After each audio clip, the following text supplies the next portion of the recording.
How's it going, guys? Welcome back. You're probably thinking, whoa, they're outside. What the hell is going on? It's probably a nice change. So the reason we're actually outside is because we're doing a self-defense video today, a very basic introduction version of it. It was actually requested by one of our loyal subscribers. He comments a lot on our videos, likes our videos, always engages in the comment section. And essentially what I'm doing is, again, like I said, just a very basic introduction. And I'm going to tell you right now what they are. So the first thing is going to be distance management. Second one's going to be environmental awareness, and then the third is going to be opportunistic attacks. So I'm going to just really quickly go over those three things. And we dressed him up in a very kind of hoodlum style, right? Just to make him look a little more intimidating, because he is a very adorable looking guy. Starting off with the first one, distance management. So what is all that about? If you've seen any street fight video, you'll see two guys, they'll get into an argument, and then they're going to walk all the way up to each other's noses, yell at each other for a little while, and then one guy is going to sucker punch the other guy, and then he's going to roar over his corpse on the ground, and he's going to think he did something amazing. But the reality is, never let the guy get that close. So the first thing is this: if I notice my partner is from a distance, it's starting to escalate, right? Obviously, always try to diffuse the situation. Don't get into a fighting stance right away, because that just means, okay, let's just get into a fight right now. So try to diffuse the situation, keep your hands up. Tell him you're not really in the mood for this right now. I just want to go home. But if he begins to approach, do not let him get close. So you always want to keep an arm's length distance and just back away from it. Do not let him get to here. So if you just let him be like all the way close, yeah, I say I don't like this, because I don't know what he's going to do. I don't know if he's going to throw an elbow. I don't know if he's going to throw a jab. I have no idea. I don't like it. So as I feel him getting close, I keep distance. I just keep distance, tell him to stay back, stay back. That's always what you have to do. Always, always manage the distance. Number two, environmental awareness. So now what does that mean? So the first thing is this: try to avoid pinning yourself against a wall or a corner, more specifically a corner. So we're just going to quickly jump to like a wall. I'm going to show you more so you guys can actually see it. So the first thing is watch what's around you, right? Pay attention. So if I'm like behind a wall, in the corner of a wall, right, like a 90-degree angle, if he starts to approach me, and I'm taking into account distance management, but I didn't pay attention, and now I get cornered, now, oh man, this is a huge issue, right? Because where am I going to go? I can't back away. I can't escape. It's a huge issue. So always be mindful of where you are. Try to keep it in open space. So if we were to reenact that situation, right? So let's go over here a little more. And I know there's a wall behind me. If I notice him approaching, I want to make sure I change my angle. Change my angle. If anything, then now look where he's heading. If I were to start being the aggressor in this situation, if I had to be, then he's pinned. Now I have the advantage. So always make sure you circle around. Make sure you have open space, because you just never know. You might be a good idea to just leave the whole situation and book it. All right, because now the third thing being opportunistic attack. Now, I want to just really be clear. If you have more than one attacker, in my honest opinion, I would not engage in a fight at all. I would use one of the first two kind of tactics to either get something in the way and just leave the situation. I can't say you can't deal with it if there's more than one, let's say 2 or 3, but the odds are not on your favor. There's going to be either 4 arms punching you, or 8 arms punching you, or 8 legs kicking you. It's just there's too many things to deal with. You're not Superman. You're probably just going to get your ass kicked. Leave the situation. Don't even bother yourself. But if it's one-on-one, how are we going to attack if we have to attack? Well, there's 2 ways. So the first way is my partner is approaching me. So he's slowly approaching. And by the way, how we're going to engage in this is just going to be a simple clinch. So the clinch is just going to be me entering in with a shield. So always you can either enter in with one arm forward, one arm up, but always have an arm up, because if I just go in like this, I could eat something along the way. So always make sure you block yourself when you're running in. So it doesn't really matter which hand, just as long as you're running in, you can throw a feint, just something to get his eyes to kind of flinch and blink, right? You don't honestly have to hit him, just get him to blink and react. So as I come in, as I throw that feint, I dive in. Always just dive in. And if you time it with when he's walking, he's trying to, posture and show he's intimidating. As he's starting to walk forward, if I tell him to back away, block, so bring my palm to my forehead, throw a fake. You could hit him if you want. Throw it, and then watch. As I enter in, I keep the shield, right? I keep the shield. And I connect. Always connect to the hip, ear, to the chest. And I want to stay nice and tight to his side.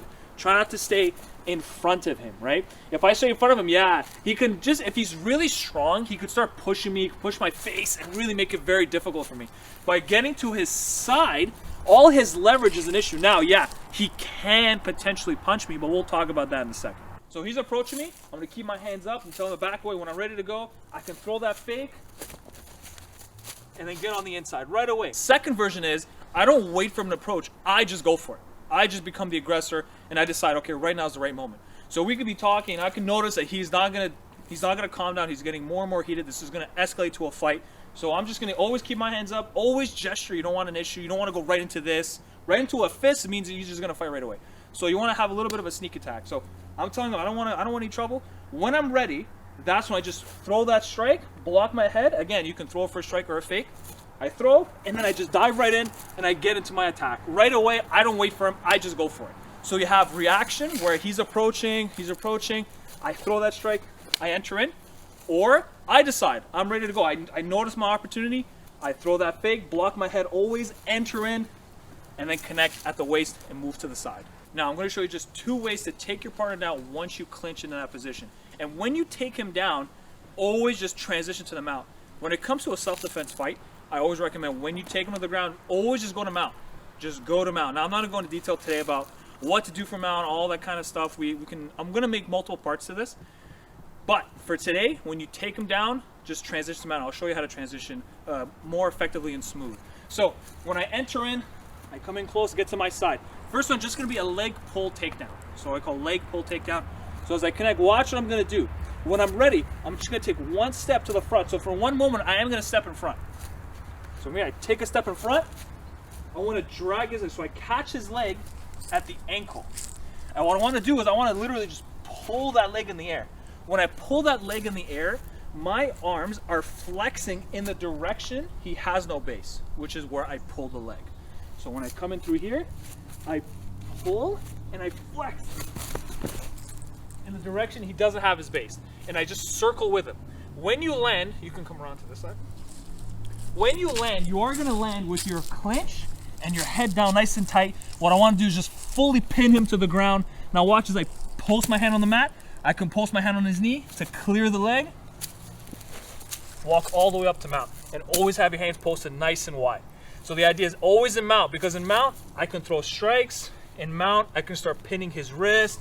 I can control him and wait for authorities. He can't really hurt me from here. So again, either I'm waiting for him to attack or I attack him. I go for that strike, connect, I'm staying nice and tight. When I'm ready, catch that leg, drag, drop. Once I drop him, now it's just a matter of climbing up into mount. So when I climb on the mount, I can push his knee down, step over, and just climb. This guy doesn't know how to fight, right? He doesn't know how to fight, doesn't know what mount is, doesn't have any idea of it. So you can just step right over. But make sure it's steady and clean, because he's gonna panic and bridge. So let's imagine he's bridging. Post, always post. Always post, right? And keep your chest nice and heavy. Scoop his head. Just make sure you're really pinning your partner down. And once you pin your partner down, like I said, you have all sorts of options for attack. I would just say wait for authorities. The second takedown I'll show you guys is called an inside trip. So I call it inside trip takedown. So now instead of dragging from the outside, I'm going to take a complete step in. I'm going to step all the way in and wrap my Achilles around his calf muscle, trailing down to his leg. Now what that does is I'm going to hook, and I'm going to put all that pressure on the same side. Same way I said, when you drag that leg, put pressure on that side with your arms and your head. Same thing now with that inside trip. So when I connect, watch, when I grip, see what I'm doing here? Now I want to drop it.